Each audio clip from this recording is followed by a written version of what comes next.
This is going to be a two-part series webinar. So today is going to be the first part, tomorrow is going to be the second part. It is mandatory for you to attend today's session so you can understand better what's going to happen tomorrow. So please, if you're genuinely interested of a possible continuation, please make sure that you join both days. In today's session, we are not just going to talk about programming, Python, and different machine learning algorithm, because these things are sort of given, because you need to know these things in order to get things done in oil and gas industry nowadays. And we're going to touch on that a little bit later. There is something that's much, much more important about having machine learning and typical learning models, which is how we can bridge these new technologies with existing technologies we have oil and gas industry. This is this is a topic that's not discussed very much.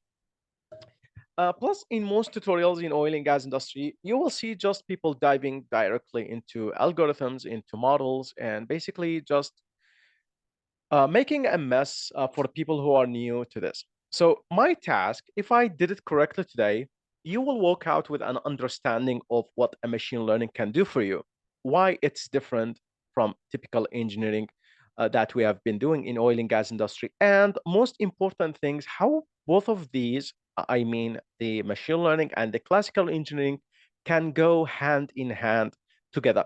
So this is my task for the day. So this is especially on the theoretical part, and on the practical part, I'm going to show you two different examples of how machine learning can facilitate some of the analytics that you can do. Before we start, there are a few things that we need to agree upon. So please make sure that you understand these. First of all, until we show you some code and I show you some examples, please do not do any prejudgment. If you have like earlier judgments on you don't need Python, you don't need programming, you don't need machine learning, this is not the correct way to proceed this. Please just leave the prejudgments for now until you finish the session, and then you can start judging this. Number two, we are not pushing machine learning as a replacement. Just think of this as an integration, two things that are going hand in hand. Plus, there is something that you should already know. We, as human beings, are very, very, very bad at detecting patterns. And if you want a proof to my statement, try to find out patterns by taking a look at tables. You are not going to find any patterns by looking at the tables, because human beings are not programmed that way. Keep in mind that Python is just a mean, it's not a destination. Python is just a tool. It's not a Bible, it's not something sacred. It is just a mean, it's just a tool that we use to reach our destination. And finally, yes, we still use Excel, we love Excel, and we know that Python is not a replacement for Excel, but both of these can integrate together, and you will see an example of this just today. So question number one, Mr. Nakhil, can we open up the chat box, please, for these questions? I have two questions coming up. I want the participants to answer these questions. These are going to be quick ones. So the first question is, by the way, we have two questions. The question number one, can you name an equation or a formula or a mathematical representation for a problem in oil and gas industry that can return two outputs at the same time? So let me just give you an example. Let's say that we have an equation in oil and gas industry that can calculate two things simultaneously. For example, it can calculate water oil ratio and it can calculate PWF at the same moment and at the same time by using a single equation. Please, Mr. Nakhil, open up the chat box. So let's take in some answers. Do we have such an equation in oil and gas industry?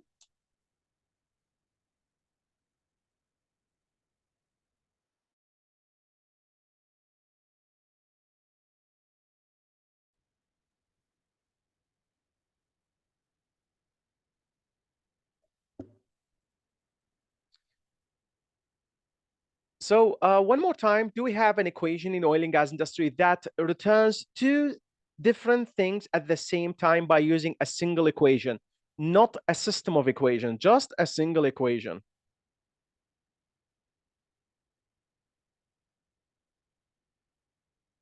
Yeah, the correct answer would be no. There is no single equation in oil and gas industry. Just please pay attention to the statement. There is no single equation that can return two different things at the same time, because mathematically that is very, very hard to do in oil and gas industry. Too much parameters, too much unknowns, too much parameters interacting together. So that's why it's not possible to have this. Now, moving on to the question number two. We are done with question number one. Now, let's move to the question number two. Get ready and go. In oil and gas industry, which equation can return events? For example, an equation that you plug in some values and the answer in your equation is, for example, shut-in, production, damage, water flood, and things like this. So basically, you provide numbers and you get text. Do we have such an equation in oil and gas industry?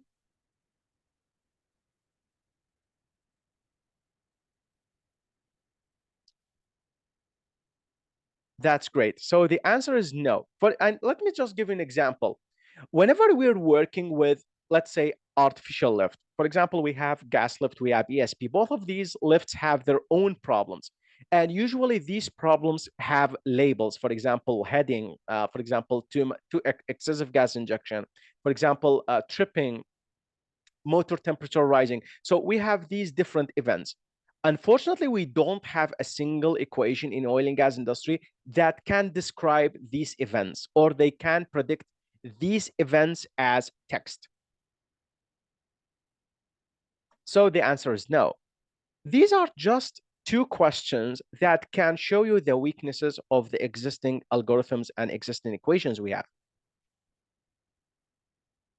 This is something that machine learning will do, and you will see how.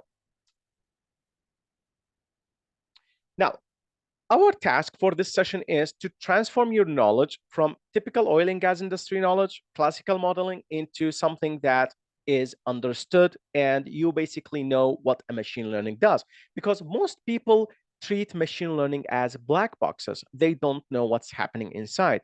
But in this session, we are going to show you what machine learning output is, what an input is, how it basically gets calculated, and all of these things.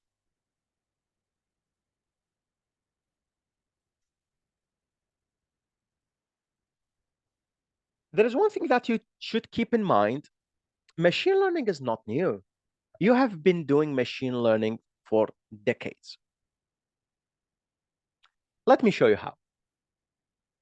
In any equation given in oil and gas industry, the equation sometimes can have unknown parameters where we basically tune these parameters to fit the equation. So to fit, the field data. The action of changing these parameters is similar to machine learning. Let me show you. In decline curve analysis, by the way, for people who don't know what decline curve analysis is basically a prediction of future oil rates based on historical rate. In decline curve analysis, we have an equation of this form. We're going to see that later.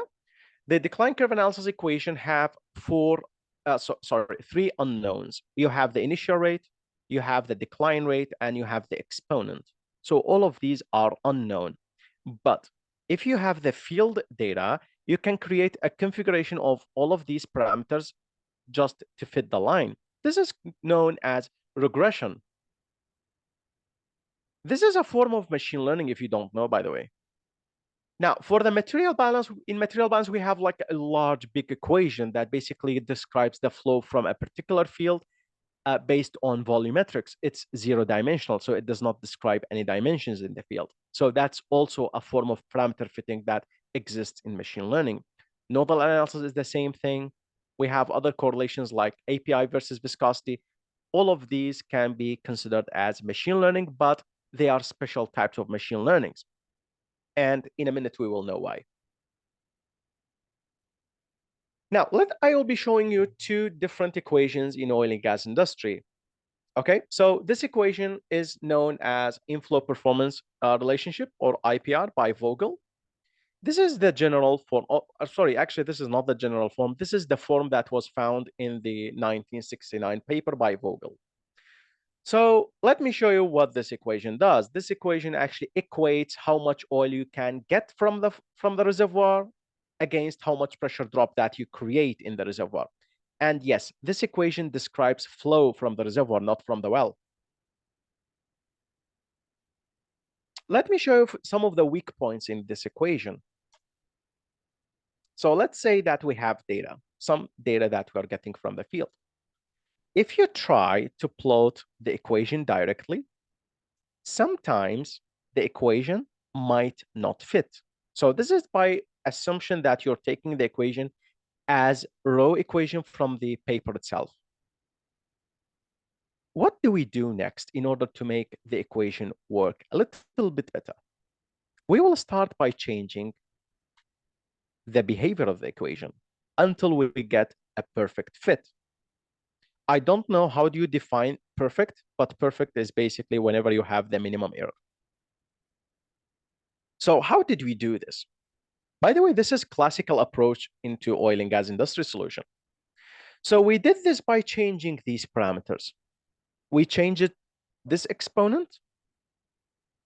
We changed these two components, or all of these at the same time. These are known as empirical coefficients. Empirical coefficients are there for you to manipulate because the author of this equation knows that his solution is empirical. It means that it was based on a particular data. And this by itself is a sort of machine learning that was done earlier in oil and gas industry. And we changed this in order to get a fit. This is just one example. Let me show you another example. For example, let's say we have a choke performance correlation. And we do the same thing. We get wellhead pressure data and we get the choke diameter. In order to make sure that there is a perfect fit, we will also start by manipulating these parameters, which are basically the coefficients and the components. Once you do this, change this, manipulate this, you will get this much smoother fit. So the better the fit, the less the error that you will have. So basically, we are tuning these equations, which is very, very, very similar to what machine learning does. However, there is a very, very core difference between machine learning and these equations in the oil and gas industry, and you will know what these are. So what is the conclusion so far? Depending on the cases that I've shown you, oil and gas literature equations are predefined. It means you cannot change what the equation is about.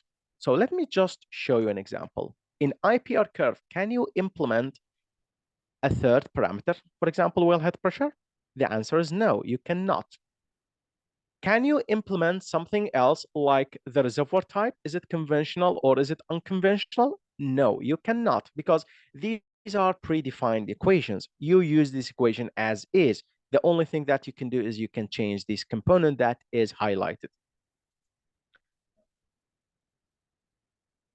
Plus, the units are homogeneous. It means that you should use homogeneous equations and homogeneous units in oil and gas equations.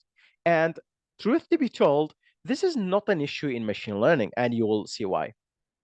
Plus, the equations that were created for oil and gas industry sometimes lacks the generalization. So what does a generalization mean? A generalization means is a single equation that works on everything. Have you ever heard of the terminology, the theory of everything?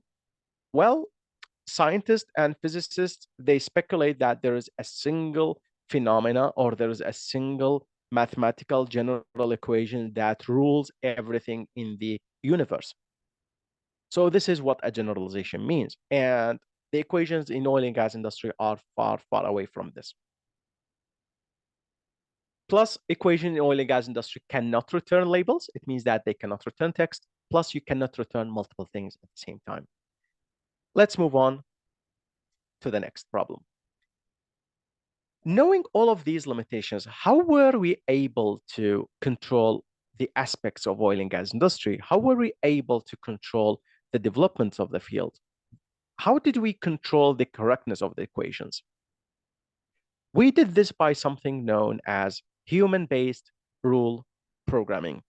It means that you define and you hard set the rules for these equations. What you see on the left-hand side on the screen, it's an algorithm for Big-Exemplar flow correlation. So if you don't know, Big-Exemplar flow correlation is a very infamous correlation used in oil and gas industry, in chemical industry, and basically everywhere that's related to energy and fluid flow.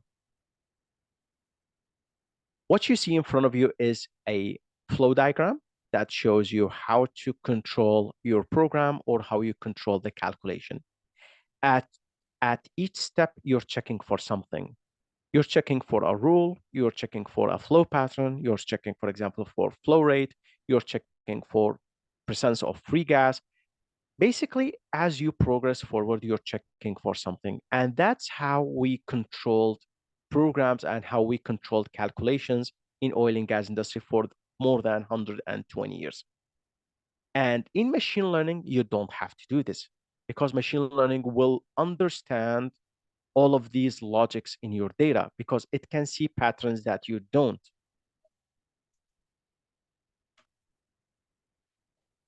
So let me just give you a core limitation of one of the equations that we have in oil and gas industry. For example, Turner's correlation. In 1969, Turner has written a very solid paper. This solid paper basically describes how to know if your gas well having a problem or not. This equation is very common.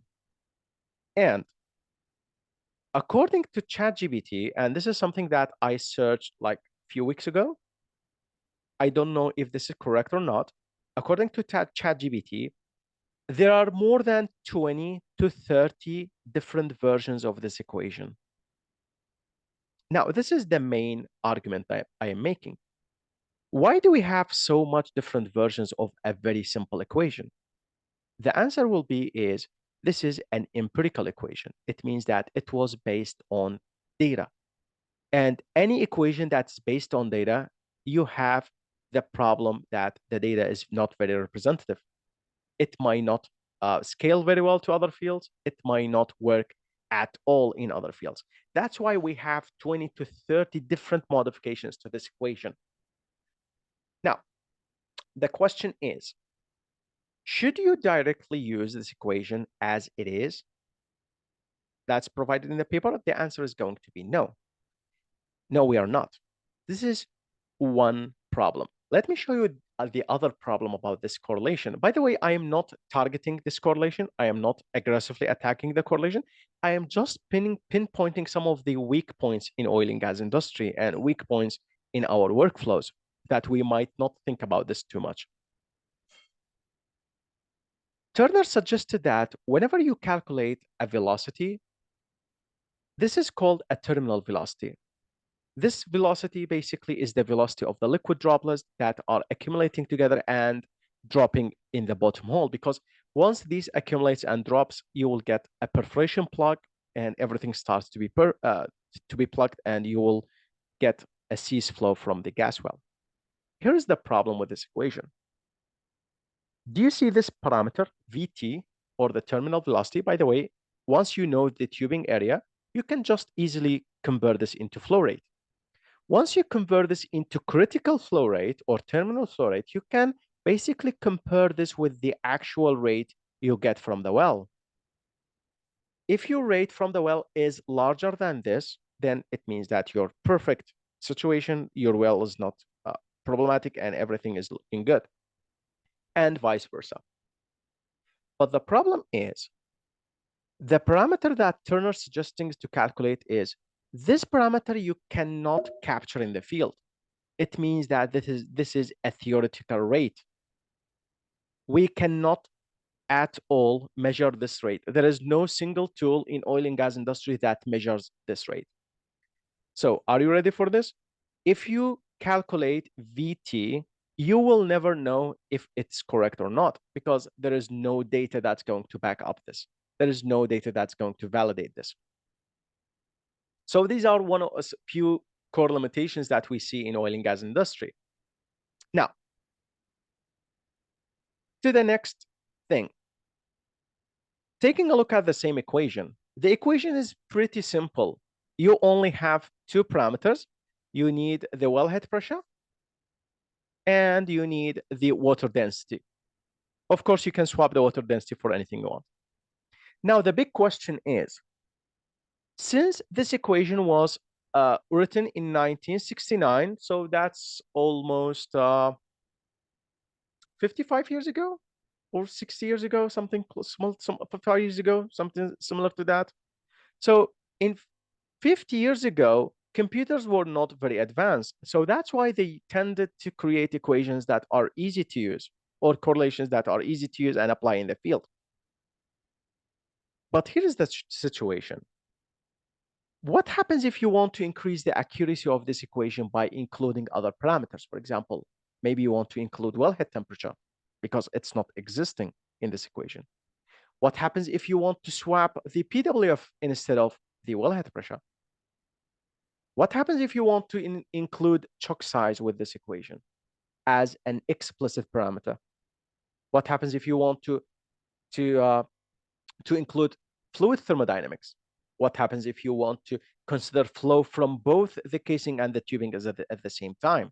Because this equation cannot. You will see that you're facing a wall and it is a dead end. It's extremely hard for us to modify these types of equations. That's why we turn and sort to machine learning, because machine learning can capture patterns and basically they relate parameters together. And in a minute, you will see how.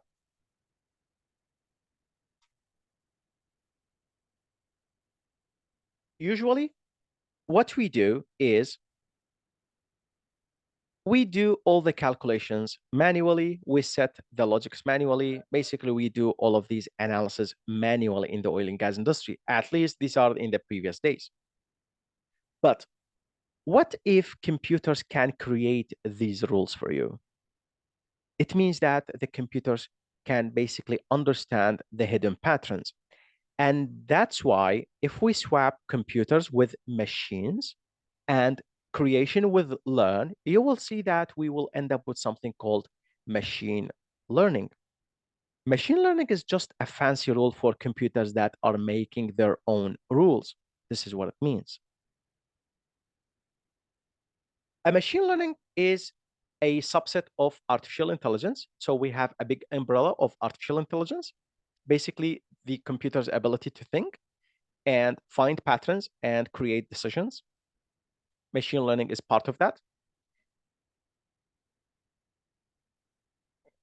The main target for AI and machine learnings, artificial neural network, deep learning, and all of these cool things, it's just one task.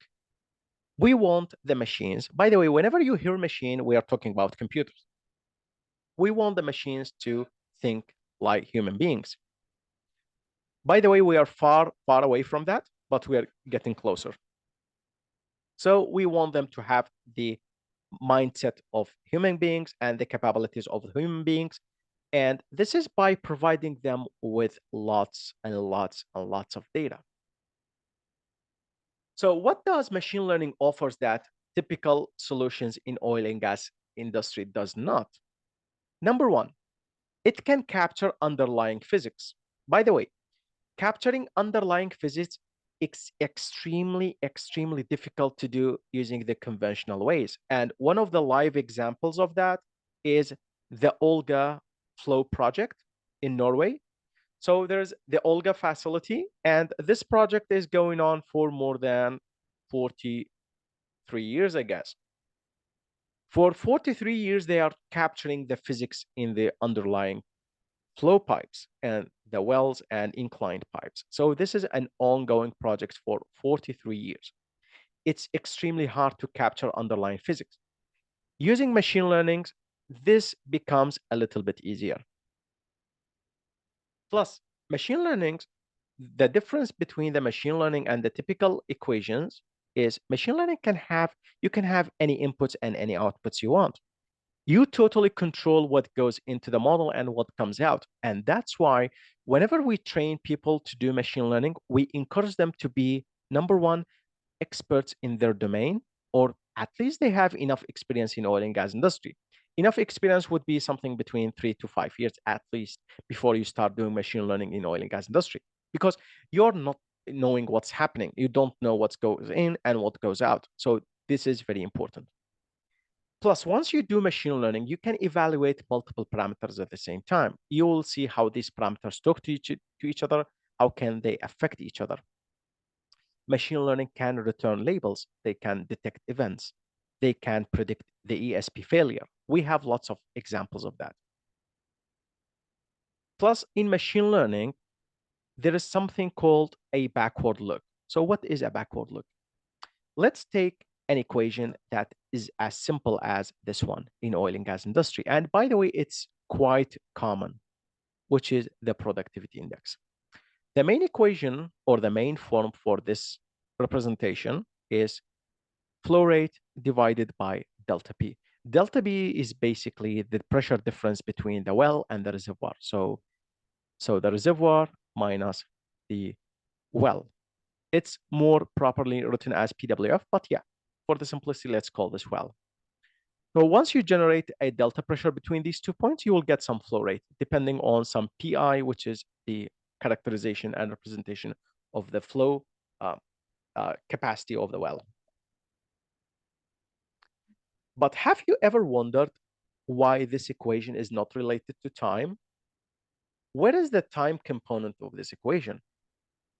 It means that whenever you calculate or plug in any values, you're always going to get a single PI at a single time, which is understandable.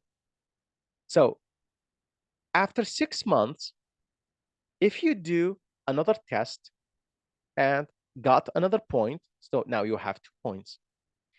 Let's say afterwards, a month, you do one more test, now you have a third point. But there are gaps between these points. And these gaps can be ranging from weeks to months, sometimes years. The main thing that I am trying to emphasize is these points are separate from each other. They do not depend on each other. So they do not have any dependencies. These calculations are not related together. Although in real life, in actual physics, the pressure drop is smooth and it's continuous, but in the mathematical representation, it's not. Machine learning can provide us a solution to this, because in machine learning, any points that are sequent that goes inside the models, you can assume there is a relationship between the newer points and the older points. In machine learning, we have something called time series analysis.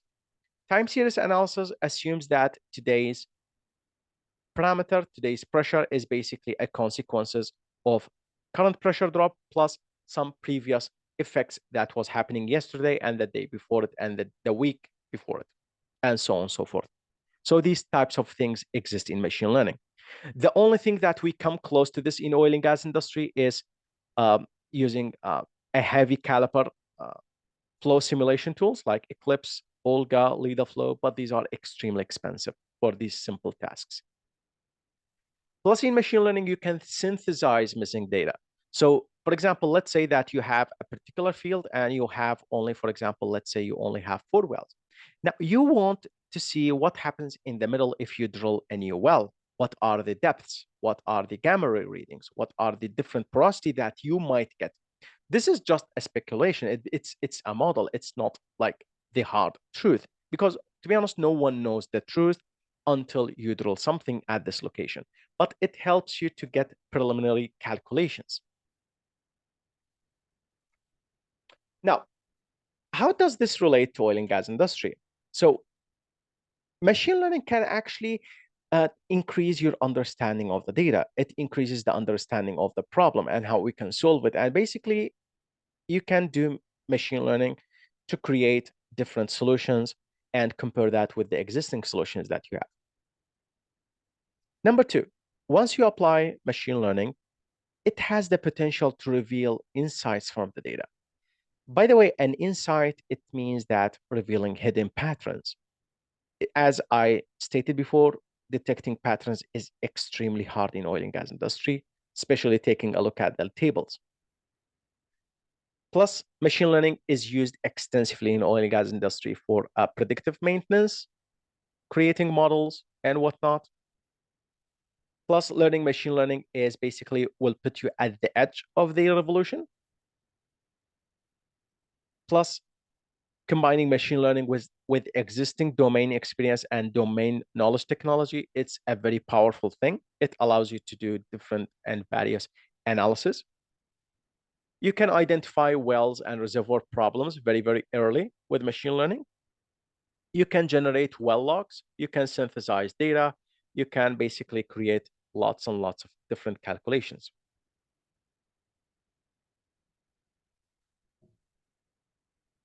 You can take a screenshot all of these papers. So all of these papers are just an excerpt, and it's just a snapshot of the data that was published in 2023, 2024 from the One Petro repository.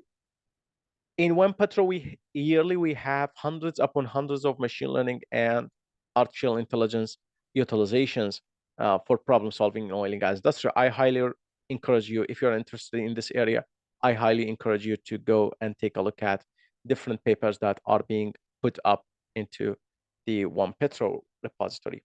And all of these are very insightful, and they can give you a broad understanding of how machine learning can work in oil and gas industry. Now, now we're starting to dig in the meat of this session. What can machine learning do? So far, we have seen how machine learning can be utilized, but now we need to technically understand what are the different things that we can do in machine learning. In machine learning, you can do lots of things, but there are four major tasks that you can do in machine learning. And yes, we call them tasks. In machine learning, task number one, it's called anomaly and clustering. So anomaly and clustering is basically you feed some wells into machine learning, and machine learning will start to group these wells. And basically, you will tell it, I want two groups. He will group your wells into two different groups. And there are some rules to this, and we're not going to talk about how this is done, but it is done through statistical learning. So once you provide, or once machine learning provides these different groups for you, you can basically now go ahead and further analysis why it was grouped this way. Usually, the way machine learning groups things, it's basically an insight and a hidden pattern that's being revealed. Plus, machine learning can also be used for anomaly detection. Anomaly detection is basically anything that's related to time, anything that's related to different parameters. For example, let's say that if you plot two parameters like X and Y, and you have lots of points, and suddenly you're not just satisfied with your engineering judgment uh, for taking out one of these points. For example, maybe you want to take out this point, maybe you want to take out this point. You're not satisfied with your engineering judgment. Maybe you want another opinion. Machine learning can definitely help you in that area. Machine learning can show you which points they do not belong to these groups. And basically, you can then, once you have these results, you can take them out from this equation, or you can take them out from the analysis altogether. So this is the first task. And to be honest, it's the easiest of them all. The first task is known as unsupervised learning. So why it's called unsupervised? Let me show you. Let's say that for some reason, you decided to paint your house from scratch. You go ahead to the, let's say, to the utility market. You start purchasing some rollers, some brush, and some paint. And you're happy. You're going to decorate your house. You're going to paint everything from scratch. You are your own boss. There is no one telling you how to work. You have full control over the painting process. You have the full control of selecting colors. You have full controls of which wall will get 2 coats, 3 coats, and which wall is not going to get any paint. This is called This is called work with no supervision. There is no one supervising you. There is no one telling you what to do. And this is exactly what machine learning can do. It's work on its own without any supervision. In machine learning, a supervision is basically target variables. It's just your whys. There is nothing we can compare to it. There is no output that are comparable to. That's why it's called unsupervised. Moving on to the next set of parameters or next set of tasks, we have classification, we have regression, and we have TSA or time series analysis. Classification is the strongest thing that you can use machine learning for in oil and gas industry. Classification does not have a replacement, to be honest. Classification is a classification. You cannot replace this with anything in current oil and gas industry. A classification is basically a task or a model that you create. You feed in numbers, and those numbers will be turned into lithology. It will be turned into events. It will be turned into wall types. It will be turned into classes, and that's why it's called classification.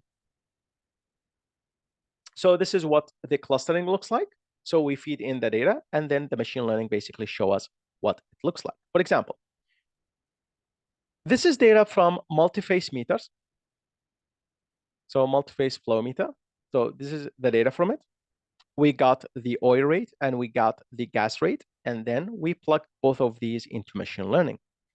And we tell the machine learning to group these data into 3 or 4 or 2 or any number of data you want, because you have the control over this, how many groups you want. And suddenly, by the way, this is a true example that we usually teach. Suddenly, machine learning has founded a boundary. And yes, this is a boundary, have founded a boundary between these points. And you can take these boundaries and start to investigate this further. And we did the investigation, and it turned out that these boundaries follow closely the change or the shift of flow patterns. How did machine learning detect that? Well, because machine learning has the capability to see patterns that you don't see. By the way, all of these 3 groups have different colors, but I promise you, if we make this a single color, you cannot find a pattern. But once machine learning shows different colors, you can easily see the pattern. But regularly, we cannot see such a pattern. In regression tasks, regression is basically a task that we do in machine learning. It's done very closely in oil and gas industry, a lot over the previous 100 years. Usually, a regression is the linking, or let's say the correlation of 2 different parameters at the same time. For example, depth against pressure, time against flow rate, and anything in between. And we have been doing this in oil and gas industry for many, many, many years. Let me show you a few things that you can do with regression and why it's so powerful in oil and gas industry. For example, in typical drilling engineering, we have this equation. Pressure equals to 0.052 multiplied by density multiplied by the thickness. This basically will calculate this hydrostatic pressure and hydrostatic pressure in the well. And it only is composed of or comprised of 2 parameters. You have the density or the relative density, and you have the thickness. This is a predefined equation, and this is basically based on a phenomena, which is dominated by gravity. In machine learning, by the way, this is similar to regression. In machine learning, what you can do is you can create a hydrostatic pressure calculator based on statistical learning by providing data and including any number of parameters you want. For example, you can include the temperature, you can include the wellhead pressure, or more probably the close-in pressure. You can include the cuttings percents, how much cuttings you have. You can include the different densifiers that you're using. as different species, and you can do lots of things. You can include the height, you can do lots of things. That's why machine learning regression, it's extremely flexible. You can have any number of inputs of you want, and you get any number of outputs you want, or any shape of output you want. It's most of the time used in well logging a lot. It's used in production forecasting. It's used in flow assurance and onset calculation. Maybe you want to know where you're going to get asphaltene, where you're going to get wax. They can help you in that area. It can help you in creating an optimal operational strategies by feeding in all the field data and getting like the pinpoints of that. It can also help you on stuck pipe prediction. Stuck pipe prediction is a major topic in machine learning and artificial intelligence. What usually people do, they provide all the drilling parameters alongside with the actual field events. What machine learning does, it will tell you at which depth they are likely to have a stuck pipe. And classification is basically you will convert numbers into labels. This is usually used to well type identification, classification of wells, production problem labeling, for example, heading, liquid loading, low wellhead pressure, excessive gas. All of these labels can be predicted using machine learning classification tasks. It can be used for drilling operational monitoring and to basically to classify different problems that might occur. You can also use this to classify different type sections of the reservoir. You can use this for lethal species classification, flow zone identification, and many, many, many more things. I have seen people using classification for gas lift evaluation, ESP event detection, predictive maintenance on equipments like pumps and compressors. So basically, there are lots and lots and lots of things that people are using classification for. And finally, we have the time series analysis. Is basically, this is usually the things that are bounded to time. The idea behind time series analysis, it's very, very cool. Let me show you. So let's say that we want to predict the wellhead pressure today. By the way, wellhead pressure is the pressure that you have on the top of the well. So we want to predict the wellhead pressure today. Usually what we have in oil and gas industry, we have that wellhead pressure is basically depending on the gas oil ratio, the choke size, and some other parameters. So this is what we have in oil and gas industry. But in machine learning, what you can do is machine learning can formulate an equation for you. And this is something that you also control. You will tell machine learning that you want to take a look back 10 days.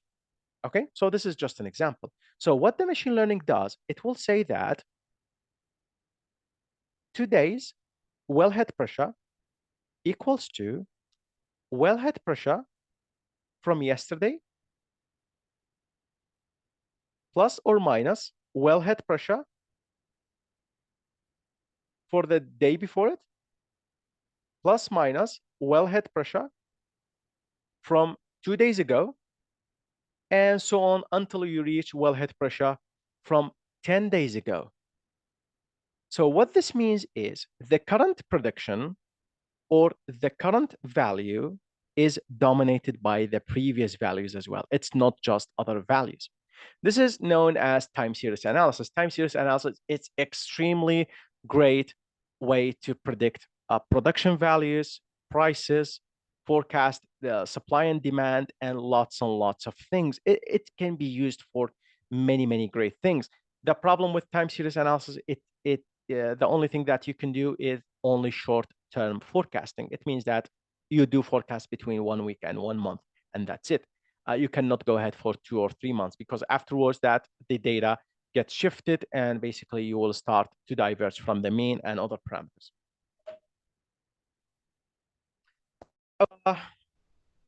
We have finished all theoretical parts. Let me now show you a couple of examples on how we can use machine learning to target actual problems in oil and gas industry. So the first example I'm going to show you is related to classification. Sorry, related to regression. So let me show you. By the way, I'm going also to write the code in front of you. So we have this well, oh, sorry, we have this field that has an injection and a production at the same time. So let me try to illustrate that for you guys. Okay, so let's say that we have something similar to a tank representation. A tank is basically a machine, sorry, a material balance, similar thing. So let's say that we have a tank with two holes in it. One hole is getting out oil and one hole is pushing water. Let's say to displace it or balance the pressure, whatever the task is.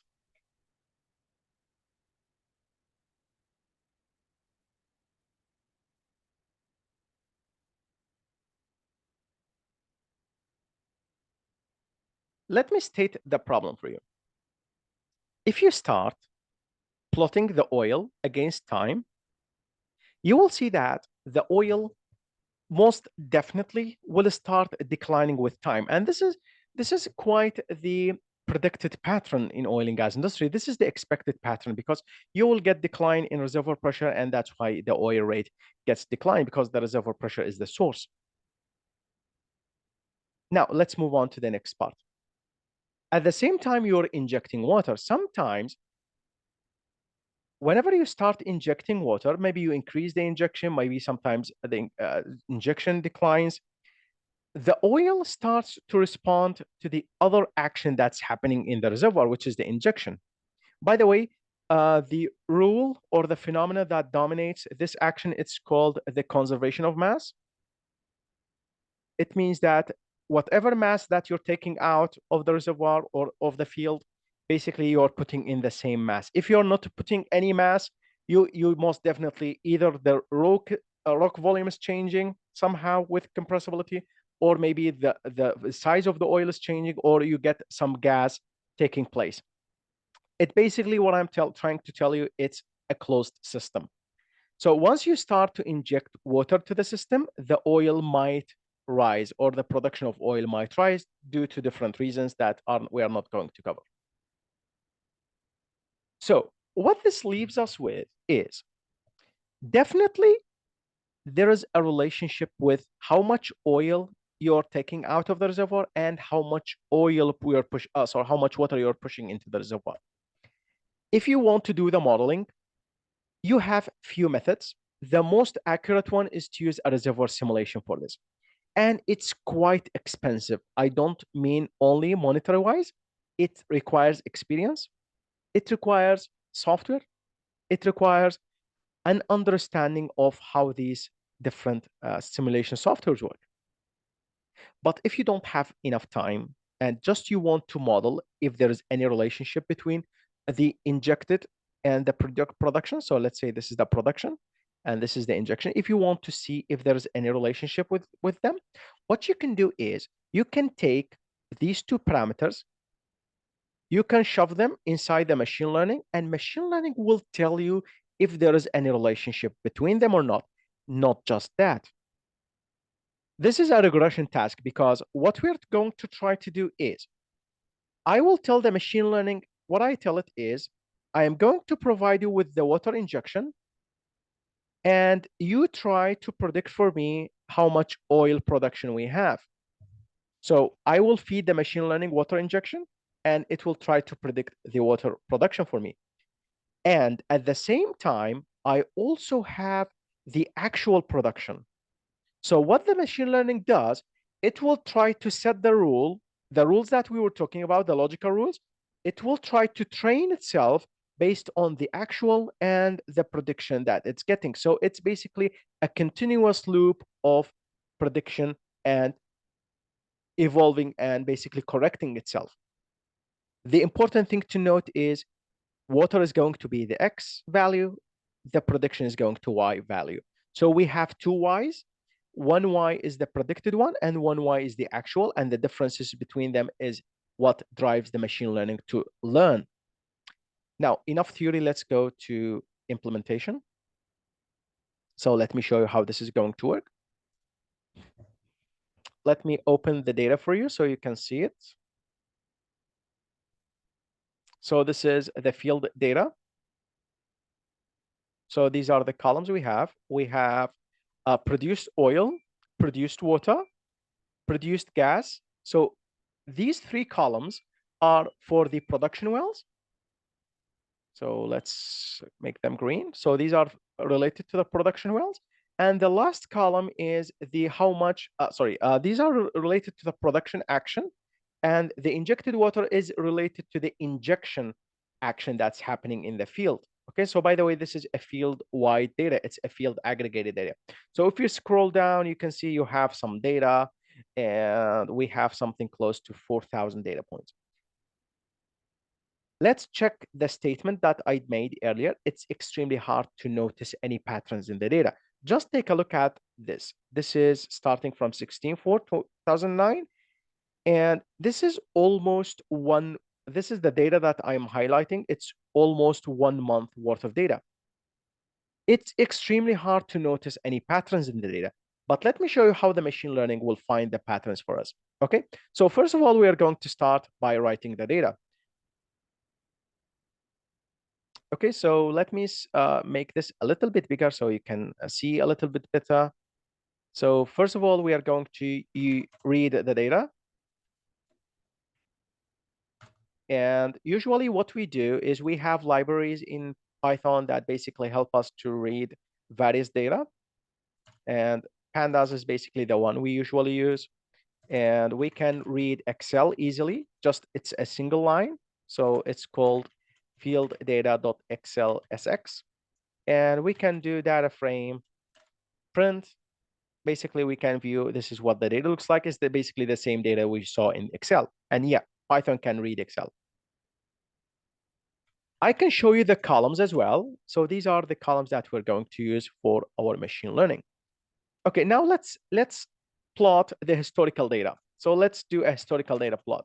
We're going to employ or get the library that can create a plot for us. Let me show you. So let's do a historical plot. Do a historical plot. So figure equals to, we're going to do a line plot. You can do scatter, you can do different things, but since we are working with history, it's line is going to work best. So for the x-axis, I am going to use the time. And for the y-axis, we're going to use two parameters. We're going to use the produced oil.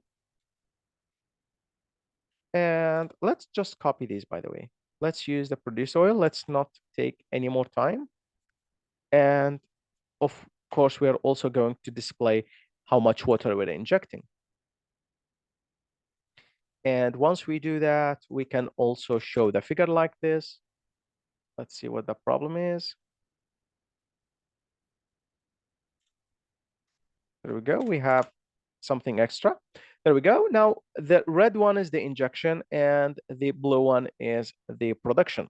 But if you take a look at the data, actually, it's not very easily detectable if there is any patterns between both of these. You can see that whenever there is some drop in the injection, there might be some drop in the production, but not on the same date.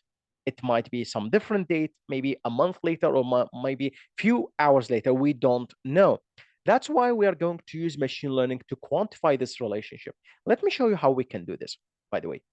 So we're going to open a new code area. We're going to type import sklearn. So sklearn is basically the main library that we're going to use for machine learning. Okay, so let's use, by the way, we have different models. I'm going to use something called random forest. Random forest is also an algorithm that exists in Petrel software. So in random forest, we are going to create the model. So let's create the model dot random forest regressor. So basically what random forest does, it learns the patterns and tries to predict the actual oil rate. And if the detection happened correctly, it means that we can quantify both of these at the same time. And I'm going to show you the process. So first of all, what we need to do is we need to set what are the X variables and what are the Y variables. So we will say that features, by the way, it means that X variables. or let's call these X variables. So X variables, these are the variables that we're going to provide the machine learning. So basically it will try to understand the pattern. We're going to start simple, by the way, and we will elevate the hardness of this. So we will make it a little bit more complex data. Okay. So first of all, we will start by saying that based on the injected water, I want the machine learning to predict this for me, which is going to be what? It's going to be produced oil.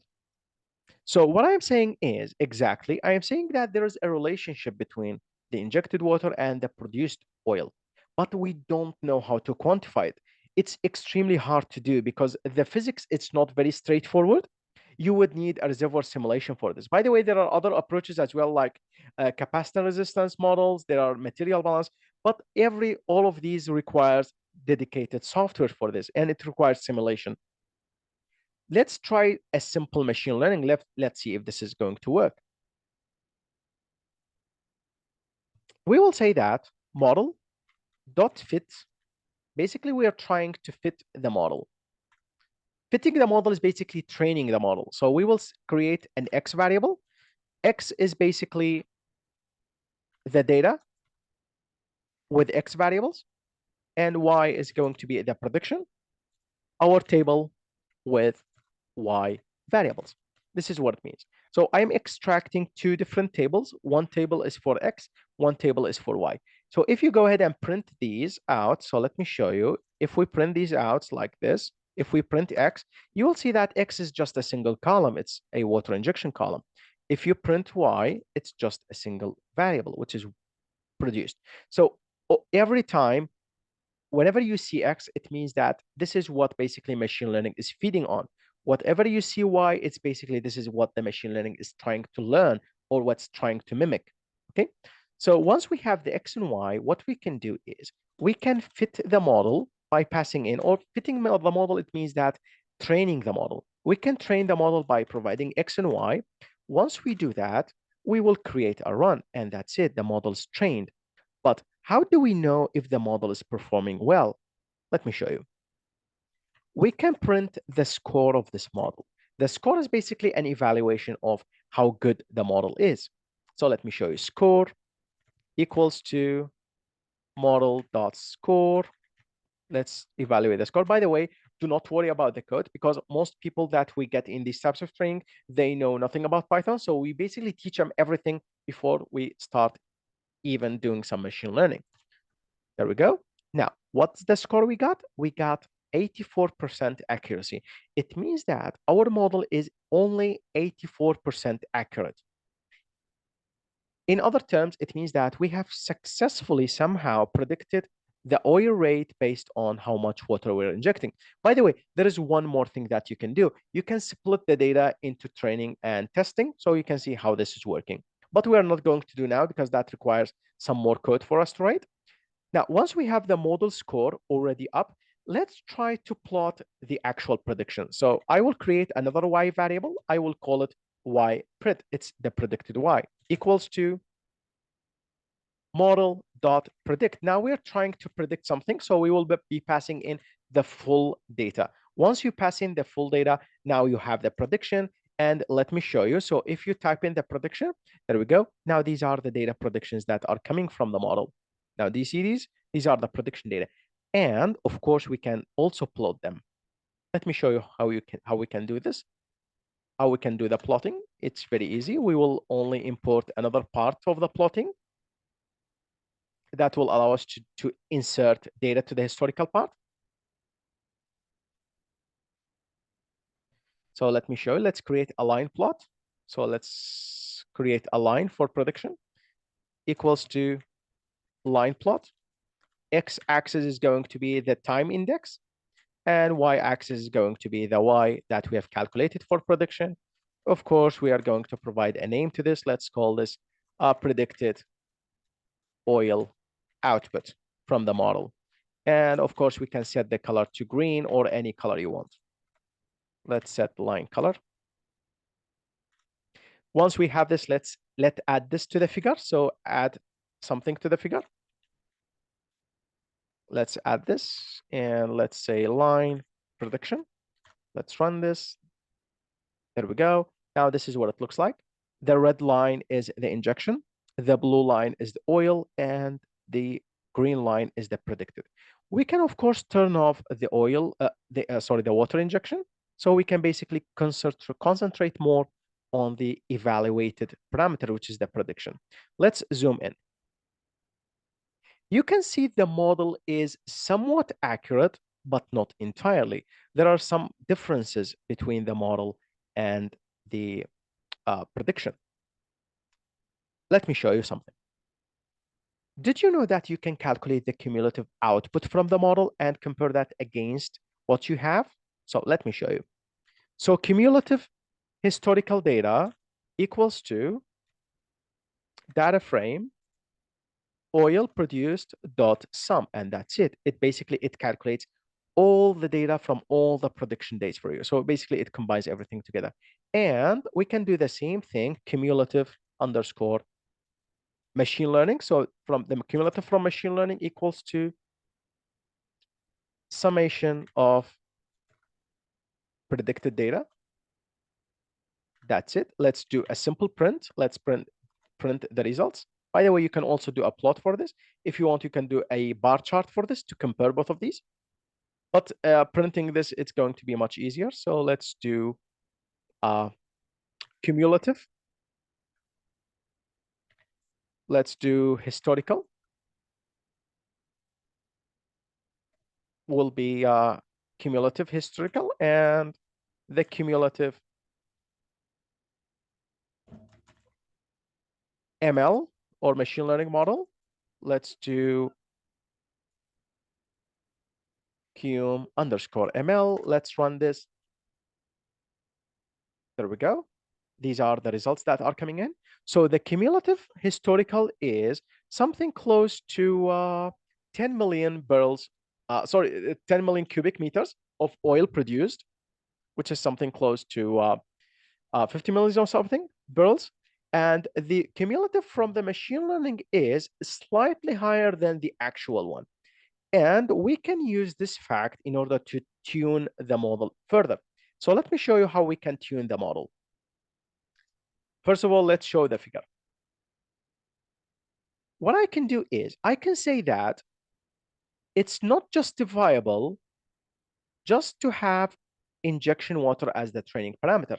Why is this? Because once you inject something in the reservoir, basically this is a domain engineering problem. It's not just a machine learning problem.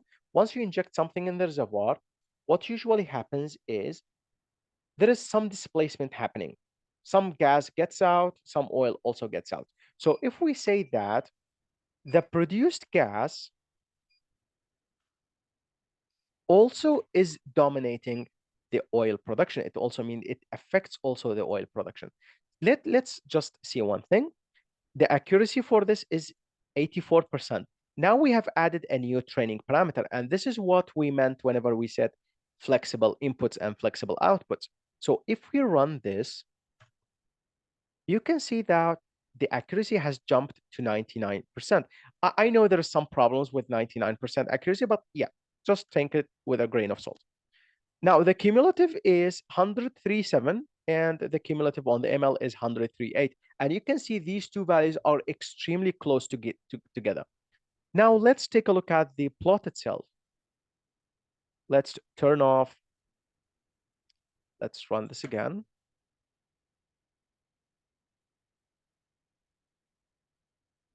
Let's turn off the injection. Now, where is the prediction? The prediction is there, but you don't see it. Let me zoom in. Now, do you see these green lines? The green lines is basically underlying the original prediction. Now, do you see this? It's basically underlying it's perfectly. It means that it learns it so well. Now the results both are the same. Now, what is the course of action afterwards this? The course of action usually is to create a field development tool. It means that you can assume different injection rates to see how much production that you are going to get. Afterwards, the historical data ends, or afterwards, the historical data finishes. There is one more thing that you can do is you can change your target. Let me show you. Our target was how much oil we're producing based on the injection and the gas. But there's something else that I can do is I can switch the target. I want to know how much water I am going to produce. So how much produced water I am going to get based on the injection and based on the oil production. So that's what I meant by flexible inputs and flexible outputs. Basically, you can control this because the parameter that you change, basically machine learning will start to learn everything from scratch. Now let's plot this. Let's do run. There we go. Let's turn off everything because we have too much data to take a look at.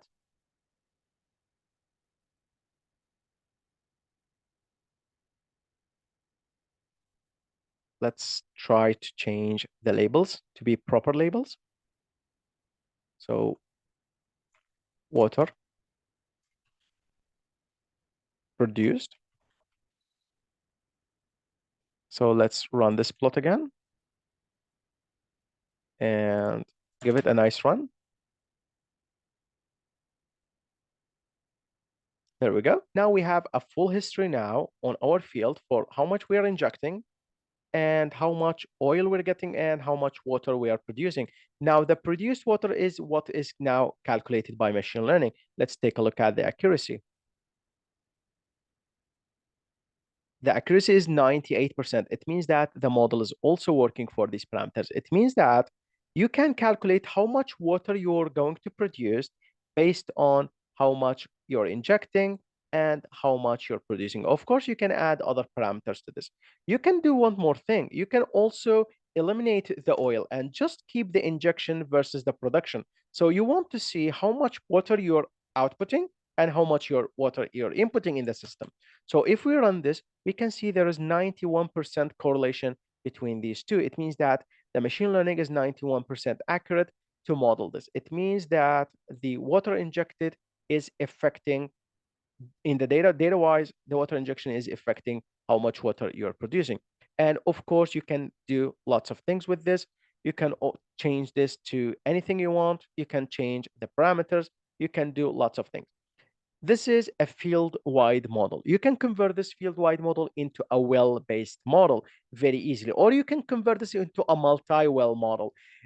The model is very flexible. The main idea is in machine learning, we have a single algorithm that can learn our data, and it's going to be learning it depending on the data. If your data is clean enough, it can learn it very, very well. If the data is very bad, it will learn it very, very wrongfully. So this is all what we have for today, a little bit over 1 hour. And hopefully you have learned new things and the topic is interesting to you. Please make sure that you join tomorrow's session. I'm going to present going to be the petrophysics clustering, and one is going to be the event classification for one of the failures in the equipment. Thank you so much.